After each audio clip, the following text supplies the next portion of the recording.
from the Sharma Eye Clinic from Mumbai. So we have a good representation of Northeast. We are here in the West, South, and the center. So let's start with the first talk.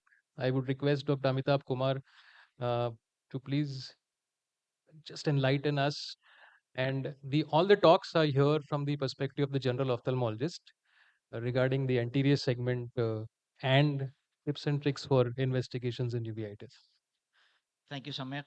Good morning. Absolute pleasure being here. And I thank Dr. Mayur and Dr. Samyak for this opportunity. No financial disclosures, and I would be speaking on customized laboratory investigations in uveitis. So, actually, why do we need to investigate a case of uveitis? Because we want to differentiate between an infectious and a non infectious etiology to try and come to a diagnosis.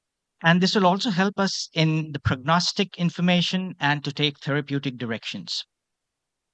There could be two approaches, a totally empirical approach or a totally lab dependent approach. But I think the best foot forward is a selective, thoughtful approach. So, whenever we think about investigating a case of uveitis, we also want to look into the sensitivity and specificity of a test. And sensitivity is the probability of a laboratory test being positive if the patient has the disease in question, vis-a-vis specificity, that means probability of a laboratory test being negative if the patient does not have the disease in question. For example, we have serum ACE having a specificity, a sensitivity of 84% and a specificity of 95%. And whenever you're looking at a case of viral retinitis, PCR from the aqueous of vitreous has got a specificity, a sensitivity of 97% and a specificity of as high as 100%. Having said that, there are certain uveitic entities where you do not need to investigate, and that includes a Fuchs heterochromic iritis cyclitis, a traumatic uveitis, or an unequivocal case of VKH and SO. There are certain tests which might be required for many patients because we might have to put the patients on potentially toxic medications, and that would include a complete blood count, sugar levels, urine and stool examination, renal and liver function test. So let's see a few examples. A young male with an angry looking eye, you can see a hypopion. So this is an acute unilateral non-granulomatous anterior uveitis. How would we approach this case? Obviously, history would be very important to know whether this is the first episode or has he had recurrences. What has been the response to previous treatment? And if there's a history of low backache, to start with, the only test which I would go ahead with is an HLA-B27 by the PCR method. Vis-a-vis flow cytometry, PCR has got a higher specificity and sensitivity. Another patient, mutton fat keratic precipitates, a granulomatous anterior uveitis. So in our part of the world, we would rivet our attention to TB and sarcoid, and hence we would do tests directed towards them, like a Manto test, a quantiferon TB gold test, a serum ACE. So this was a young girl who had pigment keratic precipitates epithelium, a steamy cornea, a raised intraocular pressure. So our working clinical diagnosis was a viral anterior uveitis. And hence, what would we want to do? We would want to know the viral etiology, and therefore we would tap the patient, either an AC tap, so AC tap in this patient, and a PCR for the viruses. Another young lady with defective vision and floaters, and you can see these vitreous cells. And on a dilated fundus examination, you can see some vitreous snowballs. So we know that we were dealing with intermediate uveitis. And again, we would think about TB, sarcoid, syphilis. In case there's a dilemma, we might have to tap the patient and send the sample for a PCR analysis. Whenever we see a retinitis, it is almost always infective unless proved otherwise. This was a young male with floaters, and you can see vitritis, pale disc, arteriolitis, and confluent areas of tongue-shaped lesion. So this was an acute retinal necrosis. So what would we would want to know the viral etiology and hence do a tap for PCR as well as status of the patient, and hence we would do a CD4 count and an ELISA HIV. This patient tested positive for VZV. Another retinitis with again arteriolitis, a 40-year-old with contact with pets. So this was a clinical diagnosis. This was a toxoplasma, but he tested negative for ELISA toxoplasma, IgG and IgM from the serum. We might need to do a PCR for atypical cases. He tested positive for ELISA from the aqueous tap and was treated with antitoxin and oral steroids with improvement in vision and resolution of the lesions. Another young male with a defective vision, and you can see a lot of vitritis, pre-retinal exudates, disc hyperemia. Uh, so this phenotype it fits into ocular syphilis, and indeed he tested positive for VDRL and TPHA. Or retinal vasculitis can involve the arterioles or the venules.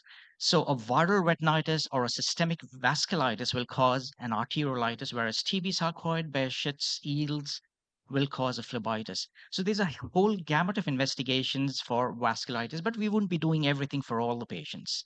So this was a young girl with a very phlebitis, and you can see these hemorrhages there. So pretty much common in cases of tuberculosis, and she tested positive for MAN2 and quantiferon TB gold test. Had a lymphadenopathy on HRCT, was treated with ATT and oral steroids again with resolution of the lesions. In our part of the world, since there's a high prevalence of systemic tuberculosis, so ELISA from serum is of very little diagnostic value. Another vasculitis, you can see these candle wax strippings, a raised serum ACE, and a higher lymphadenopathy. So we know that we are dealing with something like sarcoidosis. So what are the conditions where we would do a serum ACE, all cases of granulomatous uveitis, intermediate uveitis, and choroidal nodules? Patients on systemic therapy, steroid therapy may have false negative values, and a positive and normal ACE level does not exclude the disease. Another young lady with a vasculitis and a mallow rash, anti-dsDNA positive, so this is a SLE. This was a 66-year-old male with defective vision, choroidal nodules. Because of the age, our differentials were metastasis as well. He had a raised serum ACE, so this was a sarcoid nodule, was treated with steroids and responded. GHPC, a serpiginous choroiditis, we must rule out a tuberculosis. So to wrap up, a non-granulomatous anterior uveitis, we would do an ESR, ANA, HLA-B27. For a granulomatous anterior uveitis, tests for TB, sarcoid, syphilis, and ARN, the immune status, and the viral etiology. For GHPC, rule out tuberculosis. This was a 52-year-old patient, was on steroids for chronic postoperative uveitis, no previous history of uveitis. So I don't think we should be going ahead with investigations for uveitis. I think the first thing which we should rule out, especially a postoperative case, is an infection, because masquerades of are they will keep foxing you when you see uveitis patients. So we tapped this patient, and this came out to be a P. acnes.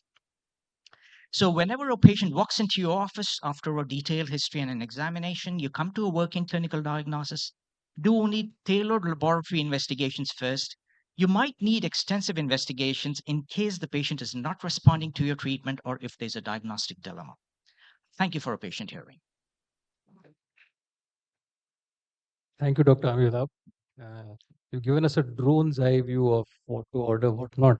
I especially liked your slide where you said when not to investigate. And I think that's a beautiful slide. And if Dr. Amitabh Kumar from SN Kolkata says that it carries a lot of weightage. Thank you so much. So if let's ask my curator, my co-curator, Dr. Mayur. Uh, Dr. Somshila is here. We welcome her here.